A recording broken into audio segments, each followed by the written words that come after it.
Hello everyone. Today I am here with the new lecture on the regulation of breathing.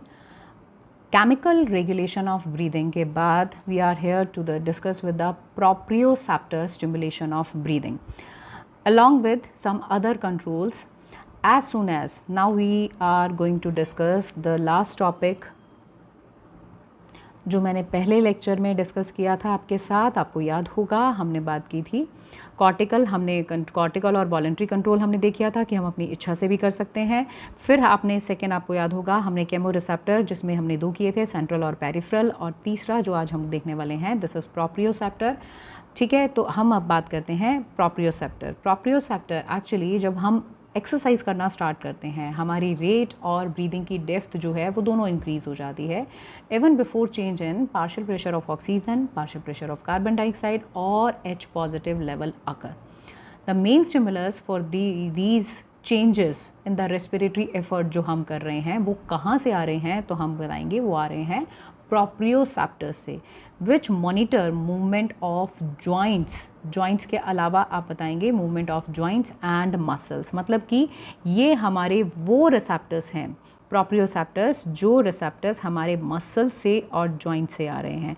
तो muscle और joint से आने पर receptor जो हैं वो हमारे बॉडी के कौन से पार्ट को स्टिमुलेट करेंगे, तो नर्व इम्पल्सेस जो आ रहे हैं वो स्टिमुलेट करेंगे DRG of medulla. At the same time exons जो है अपर मोटर न्यूरॉन ओरिजिनेट हो रहे हैं मोटर कॉर्टेक्स से, वो भी इस DRG को स्टिमुलेट करेंगे मोटर कॉर्टेक्स से। ये हायर ब्रेन सेंटर से भी आ रहे हैं। वो वॉलंटरी कंट्रोल ऑफ ब्रीदिंग भी मैंने आपसे बात की थी। तो ये जो पार्ट है दिस इज़ एक्चुअली हमारी मसल से आ रहा है, जॉइंट से आ रहा है। इसके अलावा भी कुछ रिफ्लेक्सेस होते हैं, जैसे कि हम बात कर रहे हैं इन्फ्लेशन रिफ्लेक्सेस, जिसे हेरिंग ब्रूअर रिफ्लेक्स भी कहा जाता है। It's very important. देखिए, ब्लड वेसल्स में हमारे कुछ स्ट्रेच सेंसिटिव रिसेप्टर्स प्रेजेंट होते हैं और इन्हें stretch receptors not only in the blood vessels, वैसे भी हमारी बॉडी में ब्लड वेसल्स के अलावा जैसे कि मैंने लंग में दिखा रखा है स्ट्रेच रिसेप्टर प्रेजेंट होते हैं। These stretch receptors are also called as the baroreceptor. Please write the other name, this is called baroreceptor. Stretch receptors are also known as baroreceptors. They are located in the wall of bronchi, bronchioles. They are present in the blood vessel and they are also present in the wall of lungs. When these receptors become stretch, जब ये stretch हो जाते हैं during overinflation, nerve impulses, देखिए क्या हुआ, जैसे कि आप एक रबड़ बैंड को स्ट्रेच करेंगे, रबड़ बैंड को अगर आप स्ट्रेच करेंगे, स्ट्रेच करने के बाद जैसे ही आप उसे छोड़ेंगे रबड़ बैंड स्ट्रेच हो जाएगा and then it will come to this position again. अगर जैसे ही आप उसको छोड़ेंगे उसके कॉर्नर्स को, ये अपनी पोजीशन में ज़्यादा उसी पोजीशन में आ जाएगा। लेकिन अगर आपने इसे नहीं छोड़ा, एक बात ऐसी होगी, एक टाइम ऐसा आएगा जब ये यहाँ से ब्रेक हो जाएगा, कहीं से भी ब्रेक हो जाएगा। तो ये ही प्रिवेंट करना है कि स्ट्रेचिंग है उतनी ही की जाए जितना वो वॉल्स जो हैं, वो दीवारें जो हैं वो उतना बर्दाश्त कर सकें, बियर कर सकें। जब ये रिसेप्टर जो है स्ट्रेच रिसेप्टर, ये ओवर इन्फ्लेशन, लंग्स में अगर हवा ज़्यादा भरी जा रही है, ओवर इन्फ्लेशन हो रहा है, तो nerve impulses are sent along the vagus nerve. कौन सी नर्व? वेगस नर्व, वही 10th वेगस नर्व जो है। 10th वेगस नर्व से ये किसे स्टिमुलेशन भेजते हैं, किसे भेजते हैं इम्पल्सेस? DRG को, मेडुलरी रेस्पिरेटरी सेंटर में।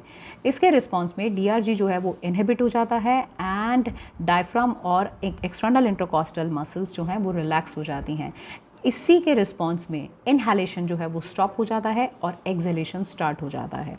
सो I hope this reflex is called inflation reflex and it is clear to you.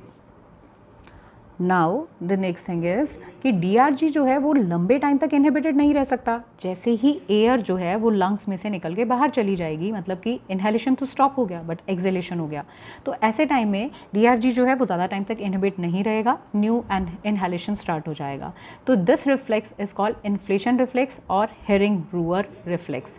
Normal breathing की अगर हम बात करें तो नॉर्मल ब्रीदिंग में ऐसा कोई ज़रूरी नहीं होता। नॉर्मल ब्रीदिंग में ये स्ट्रेच रिसेप्टर जो है ये एक्टिवेट भी नहीं होते। और एडल्ट्स की अगर हम बात करें तो reflex is not activated until जो टाइडल वॉल्यूम है वो 500 ml से 1500 ml तक नहीं पहुंच जाता। मतलब कि इतनी एयर हम अंदर ले सकते हैं। Tidal volume, I am talking about tidal volume, not about the inspiratory reserve volume. तो ये टाइडल वॉल्यूम जो है वो 1500 ml तक पहुंच जाए। रिफ्लेक्सेस जो है एडल्ट में ये जो है, this is actually a protective mechanism, ये प्रिवेंट करता है excessive inflation of these lungs.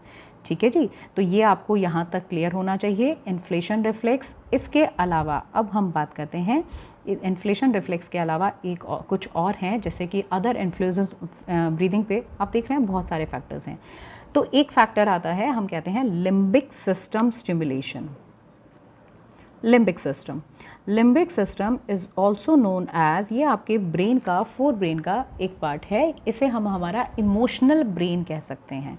तो लिम्बिक सिस्टम जो है, इसके अंदर जैसे कि हम कहें पेन, इमोशन, कभी आपने देखा होगा कि इमोशन के टाइम, पेन के टाइम भी हमारी ब्रीदिंग जो है वो ऑल्टर होती है। तो ऐसे कंडीशन में जब लिम्बिक सिस्टम, हमारे इमोशंस या ऐसे कंडीशन स्टिमुलेट होते हैं और एक्साइटमेंट, जो ये एक्साइटमेंट है ये DRG को, अगेन हमने ये इसे किसे सेंड की, हमारे, ये देखिए आप यहाँ पर देख रहे हैं, ये आपका लिम्बिक सिस्टम है और इसने यहाँ पर इस किसको सेंड किया, DRG को। एक्साइटमेंट सिग्नल जैसे DRG को मिले तो इससे रेट एंड डेप्थ ब्रीदिंग की फिर इंक्रीज हो जाती है।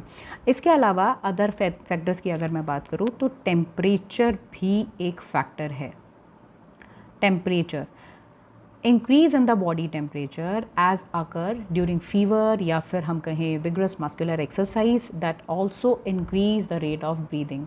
Decrease in the body temperature decrease breathing, body temperature decrease होगा तो ब्रीदिंग भी डिक्रीज होगी। और सडन कोल्ड स्टिमुलस, ठीक है, जैसे कि एकदम plunging into cold water, that cause temporary apnoea. Mark this line, this is important. Apnea, it means we can say this is the absence of breathing. This is absence of breathing. तो this was the effect of temperature on our breathing. तो ये जो है pen, मैंने आपको बताया sudden और severe pain अगर हो जाए तो उसकी वजह से भी ब्रीफ एपनिया हो सकता है। Prolong somatic pain increase breathing rate. Visceral pain जो है they slow the rate of breathing. इसके अलावा इरिटेशन ऑफ एयरवेज, अरे कुछ इरिटेंट रिसेप्टर्स की बात करें, फिज़िकल और केमिकल इरिटेंट जो हैं वो फेरिंग्स या लैरिंग्स जो हैं उनके अंदर इमीडिएट सीजेशन ऑफ ब्रीदिंग हो जाती है, जिससे कि कफिंग या स्नीजिंग ऐसी एक्टिविटी हो जाती है जिससे कि हम उनको बाहर फेंक देते हैं। अगर हम ब्लड प्रेशर की बात करें तो ब्लड प्रेशर भी एक फैक्टर है। ब्लड प्रेशर के बारे में आप बताएंगे कि कैरोटिड और एओर्टिक बैरोरिसेप्टर जो कि ब्लड प्रेशर को डिटेक्ट करते हैं वो भी ब्रीदिंग पर इफेक्ट डालते हैं। Sudden rise in the blood pressure decrease the rate of breathing. Please mark my words, rise in the blood pressure, rise in the मतलब कि increase blood pressure result in the decrease rate of breathing, and drop in the blood pressure that can increase the rate of breathing. So in this way, today we have completed the regulation of breathing in all aspects. Thank you.